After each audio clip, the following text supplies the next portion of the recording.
Le secrétaire général de la coopération islamique en visite au Mali, la lutte contre le terrorisme dans le Sahel, le développement économique et humanitaire au cœur des échanges, l'organisation islamique réaffirme son soutien constant et total et son accompagnement aux autorités de la transition pour la réussite de leur mission.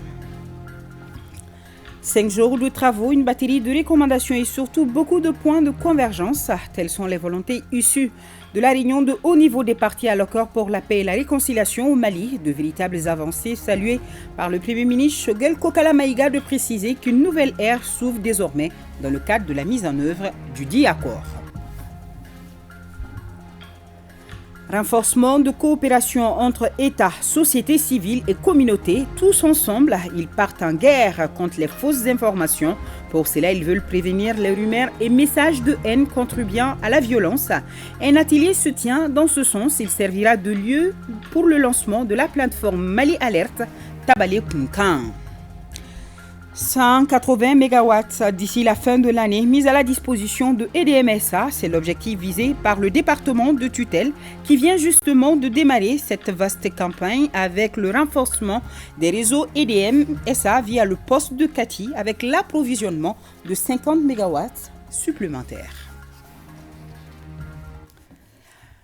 Merci de nous rejoindre. Bonsoir à tous. Le président de la transition, le colonel Assimi Goïta, a reçu ce matin en audience une délégation conduite par le secrétaire général de la coopération islamique. En ce jour au Mali, Hissène Brahim Taha réaffirme tout le soutien constant et total et l'accompagnement de son organisation aux autorités de la transition pour la réussite de leur mission. Les visiteurs du jour et le président de la transition ont échangé sur la lutte contre le terrorisme dans le Sahel et surtout la question de développement économique et humanitaire. Là-dessus, écoutons-le à sa sortie d'audience. Il est au micro de Tamsir Diabati. Avec toute l'histoire, en fait, tout le problème qu'a connu le Mali, nous avons voulu venir exprimer notre solidarité avec le Mali sur sa situation, la guerre contre le terrorisme, les difficultés économiques, lui dire combien l'organisation tient à la paix, à la stabilité du pays, au développement de ces pays. Et donc nous avons discuté comment faire pour essayer d'apporter un soutien effectif au Mali et aux autres pays de l'organisation. Alors, quelle lecture faites-vous aujourd'hui de la situation du Mali ? Le pays est agressé. Il y a des difficultés certes économiques, mais la sécurité alimentaire, ces questions-là restent encore difficiles. Le pays est attaqué et nous pensons qu'il a le droit de se défendre et qu'il peut se défendre et que nous, en tant qu'OCI, en tant que 57 pays, nous apportons un soutien à ces pays frères, amis, qui est membre fondateur de notre organisation. L'OCI a été toujours aux côtés du Mali. Nous pouvons faire ce que nous avons toujours fait. Il y a la Banque islamique qui est là, il y a des routes qui peuvent se construire, il y a la santé qui peut être soutenue, l'éducation, c'est important. Nous sommes tous pays du Sahel, nous connaissons nos problèmes, sont similaires. Un mot du point de presse animé par le secrétaire général de la coopération islamique et le ministre des Affaires étrangères et de la coopération internationale. Plusieurs sujets évoqués pour éclairer la lanterne des journalistes, nous disent Tamsir Diabaté, Aliou Bekone. Le secrétaire général de l'Organisation de la coopération islamique, le ministre des Affaires étrangères et de la coopération internationale pour s'imprégner davantage de la situation socio-économique, politique et sécuritaire du Mali. L'hôte du jour a d'abord eu un tête-à-tête avec le patron de la diplomatie malienne, Abdoulaye Diop. Cet entretien, qui n'a duré que 45 minutes, a été suivi d'une séance de travail entre la délégation de l'OCI et le ministère des Affaires étrangères et de la coopération internationale. Cette séance de travail a permis au nouveau secrétaire général de mieux comprendre la crise que traverse le Mali et de réfléchir d'ores et déjà aux pistes de solutions pour un Mali stable. Et la boucle a été bouclée par une conférence de presse au cours de laquelle le secrétaire général de l'OCI a estimé qu'il faut se mobiliser en faveur du Mali. En venant ici, nous avons voulu vraiment venir réaffirmer notre soutien à un pays frère, un pays membre fondateur.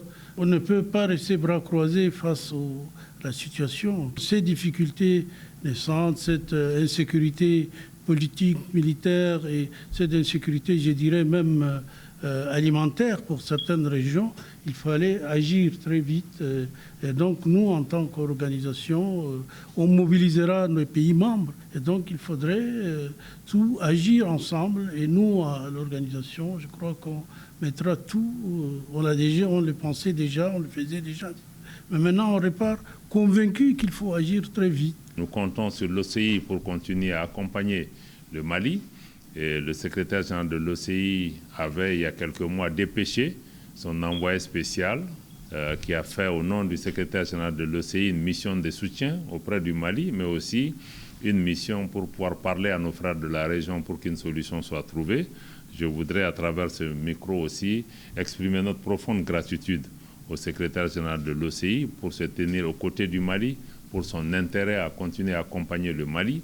Nous avons souhaité que le secrétaire général puisse aussi continuer à plaider la cause du Mali pour une meilleure compréhension de notre situation, pour un accompagnement plus grand de l'OCI et de ses organes, notamment la Banque islamique de développement, mais aussi pour un appui beaucoup plus important des pays qui constituent l'organisation, notamment les pays arabes, et tous les pays musulmans. Au cours de cette conférence de presse, la sempiternelle question de lutte contre le terrorisme dans le Sahel a été le plat de résistance. Vous savez qu'il y a eu des efforts importants par l'État malien en termes d'investissement financier, d'investissement en équipement de matériel, d'investissement en ressources humaines, mais aussi des réorganisations opérationnelles et stratégiques de nos forces où il y a des opérations de grande envergure qui sont en cours, qui ont permis de déstructurer ces réseaux. Beaucoup de populations déplacées ont pu regagner leur foyer. Mais naturellement, ce sont des questions de sécurité qui sont complexes. Le Mali a commencé ses opérations seulement au mois de décembre. D'autres partenaires ont été là pendant 9 ans. Donc on ne peut pas s'attendre à ce que le Mali, en 6 mois, puisse proclamer qu'on a fini avec ça. Non, il y a des efforts qui sont en cours, il y a des résultats qui sont là. Et l'autre question non moins importante, c'est la décision de l'État américain de réduire son personnel sur le sol malien suite aux récentes attaques, notamment celle de Kati. Et le ministre des Affaires étrangères est on ne peut plus clair. Naturellement, nous regrettons la décision des autorités américaines souveraines de diminuer leur présence de 25%. Je ne pense pas qu'on envoie le bon message par rapport à cela, mais c'est des décisions souveraines que nous respectons. Mais je crois que le terrorisme a vocation à intervenir partout où des gens ont décidé de renoncer à leur vie. Donc il ne faut pas qu'on pense qu'il y a des sanctuaires où il n'y aura pas d'attaque, mais nous allons continuer à travailler, à les réduire, à pouvoir répondre à ça militairement, mais aussi à apporter des réponses politiques à ces défis-là. À noter que cette visite du secrétaire général de l'Organisation de la coopération islamique s'inscrit dans le cadre du renforcement de la coopération entre le Mali et l'OCI. 5 jours de travaux, une batterie de recommandations et surtout beaucoup de points de convergence. Telles sont les volontés issues de la réunion de haut niveau des partis à l'accord pour la paix et la réconciliation au Mali. La répartition des quotas de combattants, la mise en place des structures pour la gestion des hauts gradés, des mouvements signataires et la rélecture de certains textes non liés à la réforme constitutionnelle évoqués entre autres. De véritables avancées saluées par le Premier ministre Choguel Kokala-Maïga de préciser qu'une nouvelle ère s'ouvre désormais dans le cadre de la mise en œuvre du dit accord. Aoulousseini Touré, reportage. Cette réunion du niveau décisionnel est, selon le gouvernement, celui qui a le plus fait bouger les lignes. En témoignent les principales conclusions auxquelles elle a abouti. Il s'agit notamment de la décision d'intégration de 26 000 combattants y compris dans les forces armées et de sécurité en 2 étapes. Ces 26 000 ex-combattants seront en 2 tranches de 13 000. Une première tranche de 13 000 qui a fait l'objet déjà d'une proposition de répartition des quotas. L'État s'engage également à prendre la 2e tranche de 13 000 en charge sur une période de 2 ans, notamment 2023-2024. En deuxième ressort, la rencontre a permis de prendre la décision de créer et d'opérationnaliser une commission ad hoc pour la gestion au cas par cas des hauts cadres militaires, précisément des mouvements qui seront intégrés dans l'armée. En troisième ressort, la rencontre a permis de prendre la décision, en tout cas de diligenter les réformes politiques et institutionnelles qui ne sont pas liées à la révision constitutionnelle telle que présentée par le gouvernement et acceptée par les groupes signataires. La réunion du niveau décisionnel a pour une fois mobilisé tous les groupes signataires et au plus haut sommet de leur hiérarchie. Aussi, le gouvernement se félicite-t-il de la mobilisation observée. Cette rencontre aura eu pour mérite de réunir les filles et les fils de la patrie malienne dans un dialogue franc, convivial et fructueux, tenu dans un esprit de paix et de confiance mutuelle, même dans les contradictions, en vue de générer des consensus permettant de tenir la promesse faite aux populations éprouvées de notre pays de leur apporter une paix stabilisante et durable au Mali. Malgré les accords obtenus à l'occasion de cette rencontre au niveau décisionnel, des questions importantes restent à vider. Mais tant que nous demeurons dans cette dynamique de dialogue fraternel, aucune contradiction ne survivra à la volonté commune que nous avons de construire ensemble la paix dans notre pays. Nous voudrons saisir cette occasion solennelle pour saluer la forte mobilisation des membres du gouvernement, avec en premier lieu son Excellence Monsieur le Premier ministre du gouvernement, démontrant tout l'engagement des autorités de la transition à trouver des solutions acceptables pour accélérer la restauration et la consolidation de la paix dans notre pays. Les résultats issus de la présente réunion ont valu aux parties maliennes et à la médiation les félicitations du Premier ministre. Aussi, il leur a été demandé de déployer des efforts pour une application diligente de ces décisions. Je tiens singulièrement à saluer la disponibilité, la flexibilité, l'engagement et l'esprit de compromis dont vous avez fait montre et ayant permis d'aboutir aux résultats encourageants contenus dans le communiqué final qui vient d'être rendu public. Ce faisant, mesdames et messieurs, vous avez créé les conditions idoines permettant de créer, sinon de recréer l'espoir, de repartir sur de nouvelles bases et de se donner les moyens, en tant que partie malienne, d'accélérer le processus de mise en œuvre de l'accord. Il s'agit là, assurément, mesdames et messieurs, d'une nouvelle fenêtre d'opportunité, d'une nouvelle ère qui s'ouvre devant nous et que nous avons l'obligation de conforter avec des progrès substantiels dans les semaines et les mois à venir. Au vu de cette forte mobilisation, le gouvernement a souhaité une réunion du CSA d'ici la fin du mois d'août. Quant aux décisions de la RND, elles seront mises en œuvre par le gouvernement, du moins pour celles qui relèvent de lui. Le nouveau chef Songoï de Gao, présenté au Premier ministre Djibrila Souma Maïga au nom de sa communauté, a réaffirmé sa détermination à œuvrer pour la paix et le vivre ensemble. Il a aussi réitéré le soutien de toute la communauté Songoï aux autorités de la transition. Nohom Sissoko, compte rendu. Des notables de la cité des Askia reçus par le Premier ministre, Dr Shogel Kokala Maïga. Cette rencontre que l'on peut qualifier de retrouvailles s'inscrit aussi dans la dynamique de perpétuation de nos valeurs. Sa Majesté Djibrila Souma Maïga a été intronisé le 15 juillet 2022 à Gao comme chef de la communauté Songoï de Gao, succédant ainsi à son illustre grand frère. Monsieur le Premier ministre, nous sommes venus vous confier votre petit frère, car vous êtes une personnalité Songoï de la région de Gao. Je tiens à vous transmettre le message de la communauté Songwe, de la diaspora, à vous et son Excellence, Monsieur le Président Assimi Goïta, chef de l'État, et à vous, chef du gouvernement, et à votre gouvernement, que vous réitèrent leur confiance de plus. Ils savent le combat que vous êtes en train de mener et que vous avez leur bénédiction.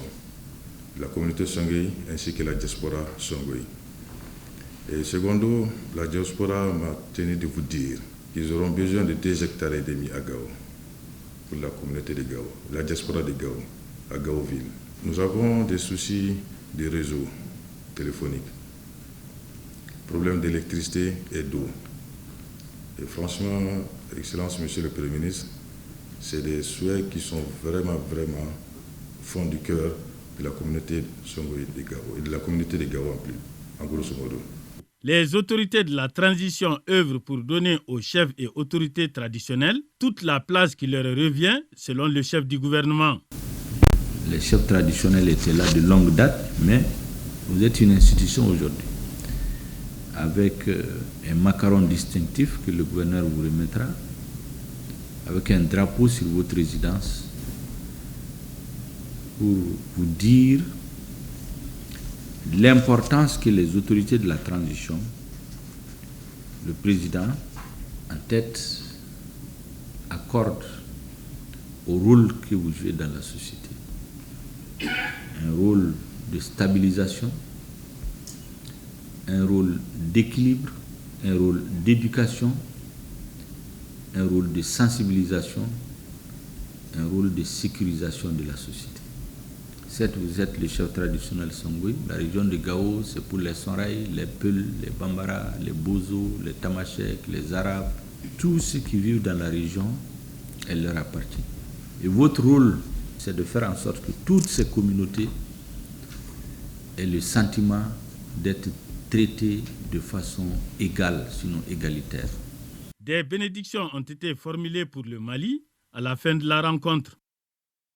Après la Guinée-Conakry, notre délégation ministérielle s'est rendue à Nouakchott, en Mauritanie. Elle était porteuse d'un message du président de la transition à son homologue mauritanien Mohamed Ould Ghazouani. Le chef de l'État exprime sa gratitude aux autorités mauritaniennes pour leur appui au Mali pendant les sanctions de la CEDEAO. Une démarche de reconnaissance qui a été saluée par le président mauritanien. Le récit de nos envoyés spéciaux, Bourama Traoré, Moulay Sidibé. Si la reconnaissance des bienfaits est une dette, le Mali s'acquitte de la plus belle manière envers la Mauritanie. 5 ministres à Nouakchott pour saluer l'appui nécessaire et inconditionnel de ces pays au Mali pendant les sanctions de la CEDEAO et de l'UEMOA, traduisant ainsi dans des termes les plus éloquents l'adage selon lequel on reconnaît ses vrais amis dans les moments difficiles. Nous sommes porteurs d'un message de son Excellence le colonel Assimi Goïta, président de la transition, chef de l'État du Mali, auprès de son frère, le président de la République islamique de Mauritanie. C'était essentiellement de venir lui transmettre les sentiments de fraternité, d'amitié, de considération de son jeune frère, le président Goïta. Le message avait trait essentiellement à l'expression de la gratitude du président de la transition du Mali, du gouvernement et de l'ensemble du peuple malien à l'endroit du président de la République islamique de Mauritanie, du gouvernement, mais surtout du peuple mauritanien pour le soutien et la solidarité qui ont été apportés au Mali lorsque notre pays a fait l'objet de sanctions inhumaines, injustes, illégales de la CEDEAO. La République islamique de Mauritanie s'est tenue aux côtés du Mali, a maintenu ses frontières ouvertes avec le Mali, a accordé toutes les facilités possibles au gouvernement du Mali, aux opérateurs maliens, aux populations pour pouvoir faciliter leur circulation. Cet acte de la Mauritanie a été d'une contribution essentielle pour permettre au Mali d'être résilient, de tenir 6 mois jusqu'à la levée récente de ces sanctions. Il s'agit de maintenir ce climat de bon voisinage pour poser de nouveaux jalons dans la consolidation des relations bilatérales. Du côté des autorités mauritaniennes, on apprécie fortement cette démarche de reconnaissance du gouvernement du Mali. Le chef de l'État mauritanien l'a signifié à la délégation malienne.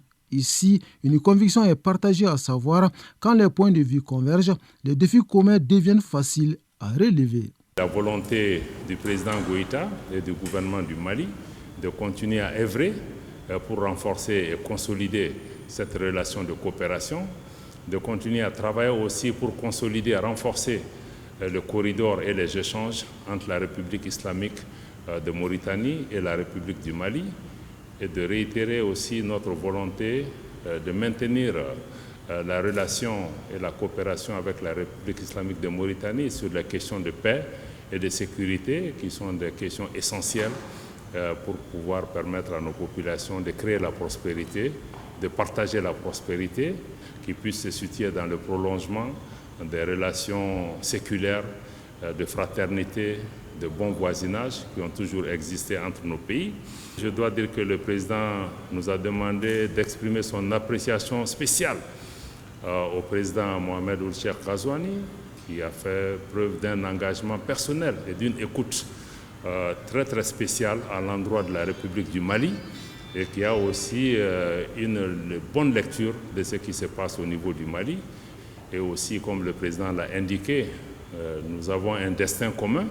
Nous devons faire en sorte que nous ayons aussi des relations exceptionnelles. Cette mission de reconnaissance du Mali en Mauritanie ouvre donc la voie à la réalisation de cet objectif afin de rendre plus fluide et plus fructueux l'axe Bamako-Nouakchott. Et je vous signale qu'une forte délégation guinéenne est arrivée ce matin à Bamako pour des séances de travail et porter un message du président de la transition guinéenne auprès de son homologue malien.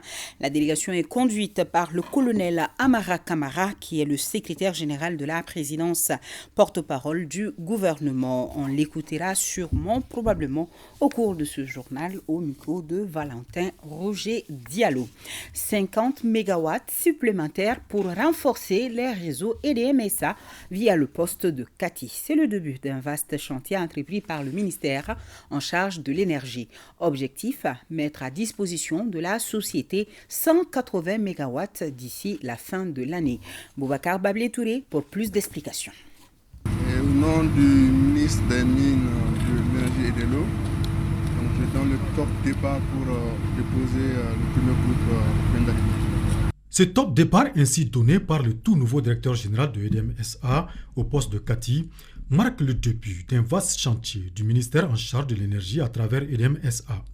Chantier qui vise à injecter sur les réseaux de la société 180 mégas supplémentaires. C'est ce site qui a constitué la première étape de ce projet avec 25 groupes pour une capacité de 50 mégawatts. 50 mégawatts aujourd'hui, ce n'est pas petit pour pouvoir effectivement améliorer notre desserte en électricité alimentée pour l'alimentation des populations. Ce projet, on l'attendait depuis quelques moments, mais bon, aujourd'hui, il faut remercier le bon Dieu pour que ces équipements soient là, parce qu'avec toutes les difficultés liées aux sanctions, donc c'est le lieu aussi de remercier vraiment notre partenaire BDK qui a tout mis en œuvre pour qu'aujourd'hui on puisse avoir les premiers groupes qui vont être installés et selon le planning, on aura à disposition les 50 mégawatts qu'ils ont prévus dans le contrat. C'est une première étape, c'est un ensemble de programmes qui va constituer effectivement à peu près à 180 mégawatts. Ces travaux du poste de Kati vont durer 1 mois. Ils seront suivis de l'installation de 50 mégas à Kalabankura, 30 à Dar Salam et le reste des 50 mégas à Sikasso. Un cumul qui doit permettre de réduire le déficit énergétique auquel fait face EDMSA. Autre grand titre de ce journal, renforcement de coopération entre États, société civile et communauté. Tous ensemble, ils partent en guerre contre les fausses informations. Pour cela, ils veulent prévenir les rumeurs et messages de haine contribuant à la violence. Un atelier se tient dans ce sens. Il servira de lieu pour le lancement de la plateforme Mali Alerte, Tabalé Kunkan. Mamadou Fani nous en parle. Renforcer la résilience des populations, améliorer leur accès à des informations vérifiées, crédibles et sensibles, c'est le but recherché à travers le lancement de la plateforme Mali Alerte sur le mécanisme national d'alerte précoce et de réponse aux risques. C'est une initiative du Centre national d'alerte précoce et de l'ONG Chair for Common Ground avec l'appui du Canada. Notre vœu ardent est donc de faire en sorte que cette plateforme soit utile sur la base d'une analyse pertinente de l'information, mais qui sera surtout suivie d'actions par les décideurs. Le lancement de cette plateforme intervient dans le cadre du projet Tabalé Kunkan qui vise à renforcer la résilience communautaire face à la désinformation et les messages de haine qui peuvent conduire à la violence. La désinformation, c'est un problème universel, au Canada autant qu'au Mali. Ce qui est clair, c'est que toute la société a une responsabilité à combattre ces problématiques. Le Canada félicite Social Common Ground et le Sénat pour le travail acharné sur une question aussi importante et pour l'organisation de cet atelier important. Le gouvernement disposera à travers le SNAP d'un système d'alerte précoce et de réponse allant du niveau communautaire au niveau national, créant non seulement les conditions de réponse aux conflits à plusieurs niveaux en fonction de leur intensité, mais aussi améliorant substantiellement la qualité des analyses et la performance des réponses. Cet atelier a été donc l'occasion pour les représentants du Premier ministre de procéder au lancement officiel de la plateforme Mali Alert. Le projet couvre essentiellement 14 communes de 7 cercles du pays. L'excellence au féminin félicitée par Madame le ministre de l'Éducation nationale. 3 diplômés d'études fondamentales, session 2022 chez Madame le ministre, afin de lui présenter les résultats de leur année scolaire. Elle a félicité le courage et le talent des récipiendaires et les encourage à plus d'abnégation dans le travail scolaire. La porte-parole du groupe qui est au terme de ses études, veut devenir médecin, a remercié le gouvernement pour la bonne conduite des examens. Voilà. Notre futur médecin. Félicitations encore une fois. Et à présent, je vous invite à suivre ce reportage avec attention. Nyantigi Di Yaya Malé, méconnu pour certains, mais pour d'autres qui ont fréquenté l'école Walla Walla de Koutiala, oui, Monsieur Malé est non seulement le premier enseignant de l'établissement, mais aussi son premier directeur. La ville de Koutiala est reconnaissante. Elle rend hommage à cet instituteur émérite. Une double cérémonie a été organisée pour célébrer les 50 ans de l'école et magnifier celui qui en est aujourd'hui le symbole. Le commentaire est signé Abdoulaye Sako. Double cérémonie à l'école Walla Walla de Koutiala. L'établissement célèbre ses 50 ans et prend le nom de son premier enseignant et premier directeur, Nyantigi Di Yaya Malé. Parmi les temps forts de cet événement historique, des témoignages sur l'homme et sur l'école, la remise des prix aux élèves les plus méritants, comme pour perpétuer l'œuvre de l'instituteur célébré.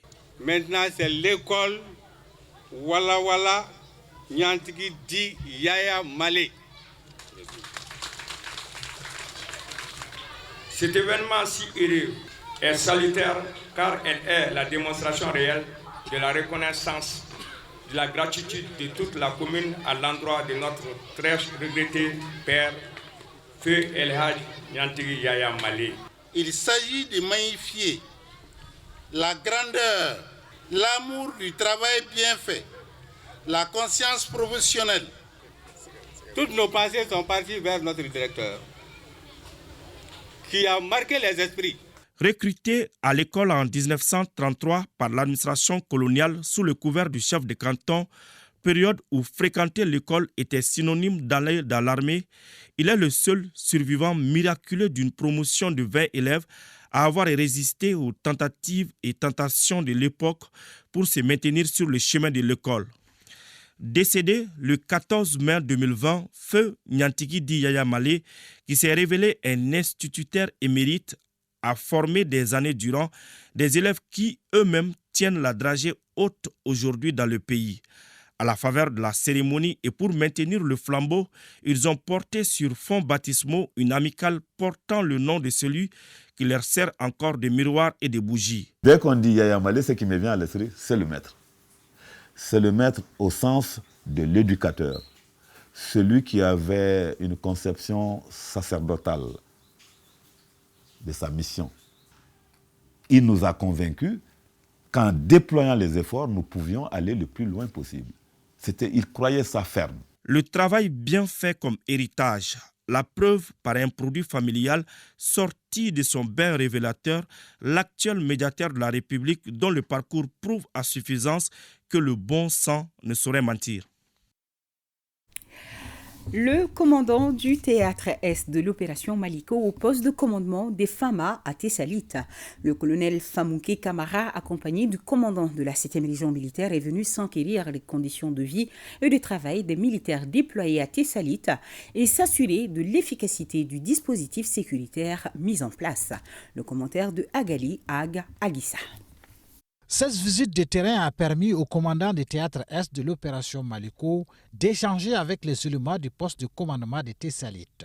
Le colonel Famouké Kamara a prodigué des conseils aux combattants pour la réussite de leur mission. Le renforcement des dispositifs sécuritaires est l'une des préoccupations évoquées par le commandement de la troupe sur place. C'est une visite de routine, mais cette fois-ci, c'est avec un cachet particulier. Vous vous rendez compte la fois dernière, les événements qui se sont passés au centre du pays. Donc on est venu pour rappeler les gens par rapport à un certain nombre de mesures de sécurité. Le deuxième but, c'est de venir rappeler les gens. À un moment, il y a eu des textes qui ont été adoptés. Donc de venir les édifier par rapport à un certain nombre d'articles. Et je pense que les éléments ont été bien édifiés. Ce voyage a été aussi saisi par le commandant de la 7e région militaire, nommé chef du secteur 2 du théâtre Est de l'opération Maliko, de transmettre le soutien des plus hautes autorités à la troupe pour sa détermination dans la défense de l'intégrité du territoire national. Le colonel Traoré a invité ces hommes à redoubler plus de vigilance. Le soutien des autorités est là. Ils n'ont qu'à penser au premier but, c'est-à-dire pourquoi ils ont porté la tenue, c'est de défendre la patrie. Auparavant, la délégation avait rendu une visite au contingent tchadien de la MINUSMA basé à Tessalit. Je vous le disais, une forte délégation guinéenne est arrivée ce matin à Bamako pour des séances de travail et porter un message du président de la transition guinéenne à son homologue malien, le colonel Assimi Goïta. La délégation est conduite par le colonel Amara Kamara, qui est le secrétaire général de la présidence guinéenne, porte-parole du gouvernement. Il donne plus de détails au micro de Valentin Roger-Diallo. Les travaux porteront sur les sujets divers d'intérêt nationaux, mais ce n'est pas une première. La Guinée et le Mali se sont engagés dans une dynamique de faire beaucoup de choses ensemble. C'est à ce titre-là que nous sommes là aujourd'hui. Hier seulement, il y avait également une délégation malienne en Guinée, et c'est devenu de la routine. Et nous voulons continuer à mettre en place ce canal de communication et de travail dans l'intérêt de nos deux États. Les deux chefs d'État se connaissent, ils s'admirent, ils ont la même vision et nous sommes également dans la même situation. À ce titre, vous devez bien comprendre qu'il y a forcément matière à échanger, à garder le contact et à s'accompagner dans les deux transitions. Alors, pendant combien de temps vous allez séjourner ici ? Ça dépendra de la nature et de l'évolution des travaux pour lesquels nous sommes venus. Nous ne sommes pas pressés de retourner, puisque le plus important, c'est de parvenir à des grands résultats. Nos attentes, c'est le bien-être de nos populations. Nos attentes, c'est la sortie honorable de nos deux États dans les périodes de transition que nous vivons. Voilà, la délégation guinéenne accueillie donc à l'aéroport international président Modibo Keïta par Madame le ministre des Transports et des Infrastructures. Fin des travaux de l'atelier de renforcement des capacités des journalistes sur la vulgarisation des bonnes pratiques issues des projets Fonds Climat. Il a été recommandé, entre autres, de mettre en place un cadre de partenariat opérationnel entre les journalistes et le Fonds Climat Mali et la multiplication des formations en faveur des médias. Achanta Koulibaly, compte rendu. Les hommes des médias jouent un rôle très important dans la lutte contre les effets du changement climatique. C'est fort de ce constat que l'UNESCO et ses partenaires ont initié cette formation sur la bonne pratique issue des projets Fonds Climat à l'intention des journalistes. Il s'agissait, à travers l'initiative, d'organiser ces hommes des médias au sein des réseaux pour mieux cerner la problématique. À l'issue des 2 jours qu'ont duré la session, des recommandations ont été formulées. Parmi elles, la mise en place d'un cadre de partenariat entre les journalistes et les fonds climat, l'opérationnalisation du réseau. Lutter contre les effets du changement climatique, ce n'est pas en luttant contre le climat, c'est plutôt en changeant les mentalités. Vous saurez en fait déconstruire ce que nous avons d'une manière un peu très technique, utiliser le langage des communautés qui peuvent bien comprendre et facilement assimiler et arriver à les mobiliser pour le développement, pour la paix, mais surtout pour leur bien-être. Nous prenons l'engagement que le réseau qui sera mis à place, et après cette première session, nous allons nous mettre à la tâche et pour que les objectifs que l'UNESCO veut vraiment atteindre, que nous nous mettrons pour atteindre ces objectifs. Les responsables de l'Agence de l'environnement et du développement durable saluent l'UNESCO pour cette initiative et demandent aux autres partenaires d'emboîter les pas afin de lutter contre le phénomène. S'il n'y a pas de communication, il n'y a pas de renforcement des capacités, tout projet est voué à l'échec. Quand on parle d'un projet de développement durable, il faut communiquer, il faut informer, il faut éduquer. Et c'est dans ce cadre que nous sommes là avec vous pour aider le pays. Le présent atelier visait à améliorer les connaissances des journalistes sur le changement climatique et les permettre d'avoir une connaissance exhaustive des projets fonds climat. C'est ce qui nous amène à faire le point Covid de ce jour, 5 août 2022. 2 cas positifs, 2 guéris, 0 décès. 12 personnes sont sous traitement. Pour vous protéger, protéger les autres, suivez les mesures de prévention et faites-vous surtout vacciner. Ce communiqué de la CAFO.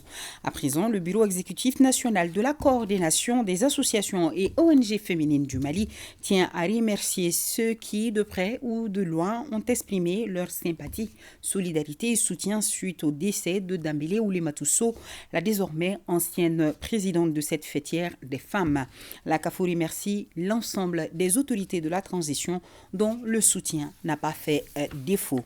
C'est la fin de ce journal.